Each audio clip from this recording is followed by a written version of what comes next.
Hello বন্ধুরা, তোমরা সবাই কেমন আছো?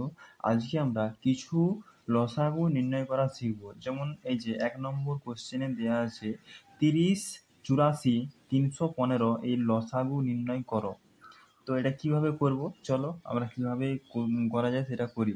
আমরা এখানে লিখব সমাধান। সমাধান। দেখো ৩০ আছে তো, ৩০ লিখছি। ৩০, ৮৪, ৩১৫ এর লসাগু আমাদেরকে নির্ণয় করতে বলা হয়েছে।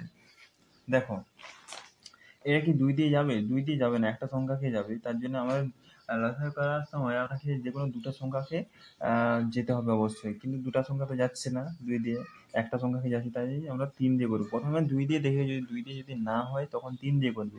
৩ দিয়ে না হলে তোমরা ৪ দিয়ে করবে, ঠিক আছে? ৪ দিয়ে না হলে ৫ দিয়ে করবে, ঠিক আছে? ৫ দিয়ে না হলে ৭ দিয়ে করবে, ঠিক আছে? পরের পর করতে থাকবে। মৌলিক সংখ্যা যেমন হয়, ঠিক আছে?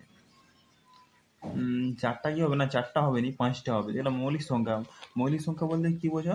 যে সংখ্যাটা নিজে ভাগ হয় আর ১ দ্বারা ভাগ হয়। যে সংখ্যাটা ১ দিয়ে ভাগ করা যায় আর তোমার ওই সংখ্যাটা দিয়ে ওই সংখ্যাটাকে ভাগ করা যায়, সেগুলো হচ্ছে মৌলিক সংখ্যা। যেমন ১, তারপরে ২, ৩, ৫, ৭, ৯ এগুলো হচ্ছে মৌলিক সংখ্যা। ১১ মৌলিক সংখ্যা, ১৩ এগুলো সবই মৌলিক সংখ্যা। চলো আমি লসাগুটা করছি। এটা ৩ দিয়ে যাবে। ৩ 10 এ ৩০ চলে যাচ্ছে। ৮৪ কে যাবে নি, তাই ৮৪ আমরা ৮৪ কে যাবে? মনে হচ্ছে যেতে পারে। ৩ একে ৩, ৩ দুগুণে ৬, ২ থাকে, ৩ ৭ ২৮ নাকি? না, ৩ এটা এটা আমি বাংলা লেখা আছে, আমি ইংরেজি ধরেছিলাম, ঠিক আছে? ৩ ৮ ২৪, ঠিক আছে। ৩ ১ ৩, ৩ ৫ ১৫। এবারে কত দিয়ে যাবে? এবারে হচ্ছে তোমার ২ দিয়ে যাবে। ২ ৫ ১০, ২ ১ ২, ২ ২ ৪। আর এটা কি যাবে না? এটা ১ মিনিট, ১ মিনিট, ১ মিনিট। এখানে একটু ভুল হয়েছে, ঠিক আছে? এখানে ৩ ১ ৩ আমি কেন করলাম? এখানে হবে তোমার ৩ ১০ ৩০ হবে। ৩ ১০ ৩০, হাতের ১ ৩৫, এইটা হবে উত্তর, ঠিক আছে? তাই যেহেতু এখানে ২ দিয়ে ১০৫ কে যাবে নি, তো ১০৫ যেরকম ছিল সেরকমই নেমে যাবে। এবারে এটা তোমার যাবে ৫ দিয়ে। ৫ একে ৫, ১২ যাবে নি, ১২ নেমে যাবে। ৫ দুগুণে ১০, ৫ একে ৫, ঠিক আছে? আরও যাবে, ঠিক আছে? এবারে কত দিয়ে যাবে?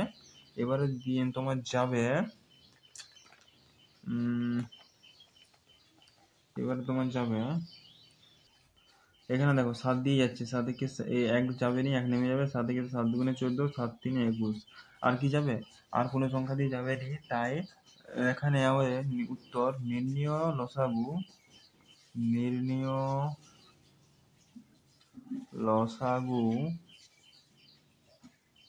সমান হচ্ছে এগুলো সবগুলোর গুণফল, ঠিক আছে? ৩ গুণিত ২ গুণিত ৫ গুণিত ৭ গুণিত একটা লিখতে পারে ৯ 12, ঠিক আছে? না লিখলেও চলবে। ২ গুণিত ৩ কত হবে তাহলে? কত হবে বলো? এখানে উত্তরটা হবে তোমার ১২৬০। ১২৬০ই তোমার লসাগু হবে। তো এইভাবে লসাগু করতে হয়, ঠিক আছে? যদি বুঝতে পেরেছো ভালো, না বুঝতে পারলে আরেকবার দেখো, তাহলে ক্লিয়ার হয়ে যাবে। এখানে ৬৬, ১৩২ ও ২৮৮ এর লসাগু নির্ণয় করতে বলা হয়েছে। তো আমরা এখানে সমাধান লিখে আমরা এটা বার করছি যে কিভাবে এটা সমাধান করা যায়, ঠিক আছে? লসাগু বার করতে বলেছে ৬৬, ১৩২, ২৮৮। এইটার লসাগু আমাকে বার করতে বলেছে। এটাও কি ২ দিয়ে যাবে? হ্যাঁ, ২ দিয়ে যাবে। ২ ৩ ৬, ২ ৩ ৬, ২ ২ ৬ ১২, ২ ৬ ১২, ঠিক আছে? ২ ১ ২, ২ ৪ ৮, ২ ৪ ৮। এবারে কি ২ দিয়ে যাবে? না। হ্যাঁ, ২ দিয়ে যাবে। দেখো এখানে জোড় সংখ্যা, এখানে জোড় সংখ্যা, মানে ২ দিয়ে যাবে। ৩৩ যেমন ছিল সেরকমই নেমে যাবে। 2 3 6, 2 3 6, এটা যাবে 2 7 14 আর 2 2 4।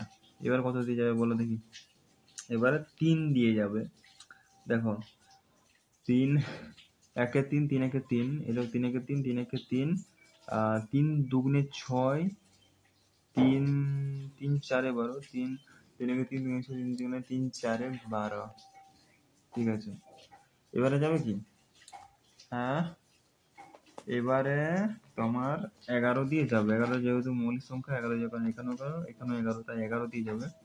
11 কি 11, 11 কি 11, 24 যেমন ছিল তুমি বলছো। ঠিক আছে, এইবারে তোমার এই সব সংখ্যাগুলোকে গুণ করতে হবে।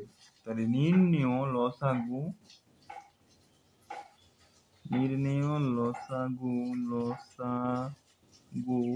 সমান হচ্ছে 2 গুণিত 2 গুণিত 3 গুণিত 11 গুণিত, একগুলো লেখার দরকার নেই, 24 সমান কত হবে? উত্তর কত হবে? চলো দেখছি। তো উত্তরটা কত হবে তোমরা কি বার করতে পেরেছো? উত্তরটা হবে তোমার 31 68।